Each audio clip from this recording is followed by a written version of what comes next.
عندي 19 سنة. هنا لقاوني محطوطة وأنا يلاه مولودة في الساعات الأولى من حياتي، هنا في الخرجة ديال هاد الفيلاج. وعلى هاد الشي اللي جات لقاوني كان التاريخ هذاك النهار 3 أكتوبر 2001 اللي هو النهار اللي تزاديت فيه. كانوا ملويني في واحد المنطقة ليمونية وكانت تقريبا 10 درجة ديال البرد. هذه أول مرة تنجي لهاد البلاصة، وفعلا أنا مصدومة من المسافة اللي كتربط هاد البلاصة بالطريق. تقريبا هاد البلاصة بعيدة على الطريق 200 متر، يعني اللي حطني هنا وأنا لحمة حمراء بغاني باش نموت. أنا في الأول كان كيسحاب لي بأنهم لقاوني على الطريق، ولكن منين هدرت مع السيد اللي لقاني قال لي بأنه كان في وسط الغابة، يعني حطوني وخلاوني وسط الغابة باش يتهناو مني وحتى واحد ما يلقاني. الناس اللي تخلاو عليا حطوني مع 9:30 ديال الصباح، وما لقاني هذا الراجل اللي غنعاود لكم عليه حتى 4 د العشيه. من بعد السيد اللي لقاني داني لواحد القهوه في هذا الفيلاج وعطاني المولات القهوه، ومن بعد عيطوا على البوليس وعلى الوقايه المدنيه اللي داوني للسبيطار باش يشوفني الطبيب. وعند الطبيب داروا لي الاسعافات الاوليه ولقاو بان السره ديالي مربوطه غير بواحد الخيط عادي، خيط ديال الخياطه، وبان الخياطه باقا جديده، يعني هذاك النهار اللي تولدت فيه هو النهار اللي تحطيت فيه في الغابه. السيد اللي لقاني سميتو سي مصطفى، تعرفت عليه من بعد ما رجعت لهاد البلاصه من بعد 18 عام. رجعت لهاد الفيلاج ومشيت تنقلب على شي معلومه تزيد تفيدني باش نلقى والديا. هذاك النهار اللي لقاني فيه السي مصطفى كان دايز في الغابه كيتسارى هو والكلب ديالو، وهو يشوف في الصباح واحد الراجل كيحط واحد الساك، ما ردش ليه البال، كمل طريقه لدارو. وفي العشيه مع ديك 4 د العشيه خارج السي مصطفى كيدور ودايز من نفس البلاصه اللي كان دايز فيها في الصباح. وبدا الكلب ديالو كينبح. قرب السي مصطفى من الساك وهو يشوفني وهو يهزني وداني القهوه القريبه للفيلاج. مولات القهوه خداتني ولقاتني زرقه وظنات بانني غنموت، شداتني ووقفاتني وبدات تضرب لي على ظهري. من بعد رجعت السبال اللي شربت منين تزاديت. داوني للسبيطار ومن بعد حطوني في واحد الملجأ. شهرين من بعد تبناتني واحد العائله، هي العائله اللي انا عايشه معاهم دابا. والديا تبناوني حيت مساكن ما كيولدوش، وتسناو 5 سنين باش يقدروا يتبناو شي طفل. الملجأ اتصل بالأسرة ديالي في 20 ديسمبر باش يخبرهم بأنه كاينه واحد البنيته يقدروا يتبناوها إلا بغاو. المساكن كانوا حاطين الدوسي من سنة 1997 حيت ما كيولدوش كما قلت لكم. ومن بعد يومين من الاتصال بالملجأ جاو وداوني معاهم للدار. الطفولة ديالي دازت مزيان، كنت مفشة وما عمري ما حسيت بشي فرق بيني وبين أي فرد من العائلة. من الاول وماما كانت تخبرني باني بنت متبنيه، وكانت كتقرا لي قصص ديال واحد الارنب اللي تخلاو عليه والديه ومن بعد تبناته واحد الاسره. سمحوا لي راه الا وقفت مره.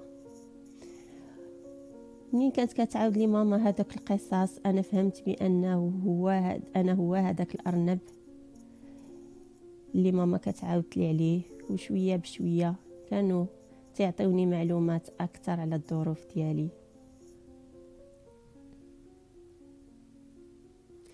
ولكن انا كنت دائما كنسول علاش تخلاو عليا والديا، علاش لاحوني في وسط الغابه، واش ما خافوش عليا نموت، وكيفاش شي مراه تقدر تتخلى على كبتها بهذه السهوله.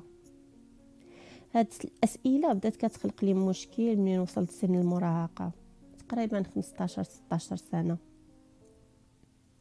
كنت دائما كنقول مع راسي بانني مكروهه حتى من والديا. علاش ما بغاونيش؟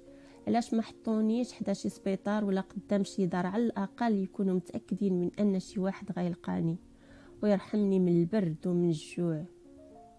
وكنسول دائما راسي وكان نتخيل راسي وكنتخيل دارنا وكنتخيل ماما وبابا، وكنسول واش فعلا عندي شي خوت، واش عندي شي خواتات، وكيفاش هما دايرين وكيفاش عايشين وشنو الاحوال ديالهم وكيفاش علاقتهم بوالديا، يعني هي علاقه خوتي بماما وبابا.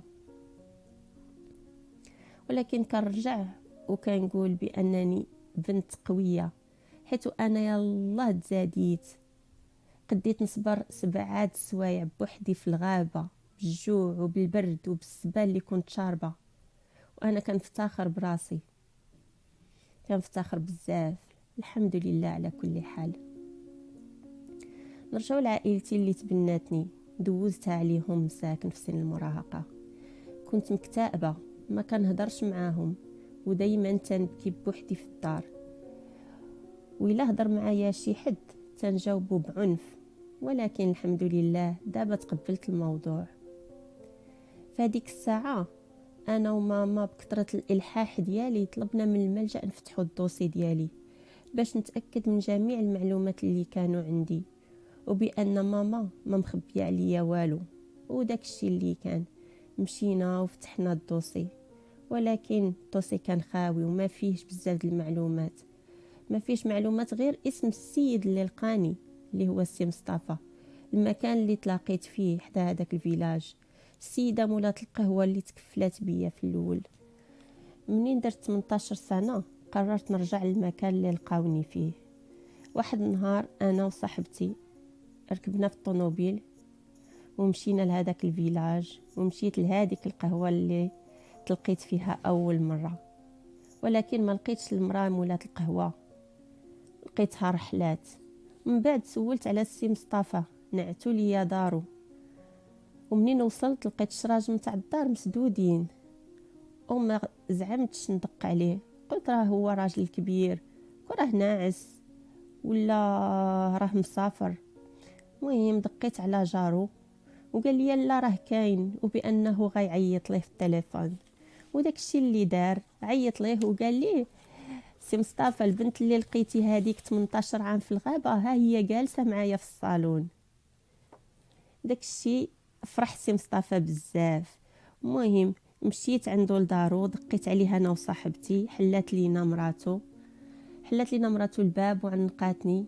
وحتى السي مصطفى مسكين عنقني وقال لي شتي دابا الا بغات الموت تجي غير تجي، دابا اللي لقيتك انا مرتاح. وقال لي بانه حاول يقلب عليا، لكن الملجأ مبغاش يعطيه اي معلومه حيت هو ماشي من العائله ديالي. مصطفى دابا مسكين عنده 80 عام، وزاد وقال لي بانني انا بنته الثانيه، وكان دايما كيتفكرني في كل سنه في نفس الوقت اللي لقاني فيه، يعني كان بحال كان كيدير لي عيد ميلاد مسكين. وكاع الناس الفيلاج منين سمعوا بانني رجعت جاو عند السي مصطفى لدارو وبداو يعنقوا فيا وفرحوا بيا بزاف د الحب والمشاعر اللي خلاتني نرجع لدارنا بلا ما نكمل تقلاب على والديا. تشاركت معكم قصتي باش نقول لكل واحد تخلات عليه الأسرة ديالو هذه ماشي نهاية العالم، وبأنه هو ما دار حتى ذنب باش يلقى هذا المصير، وبأن ربي رحيم وكريم. شكرا.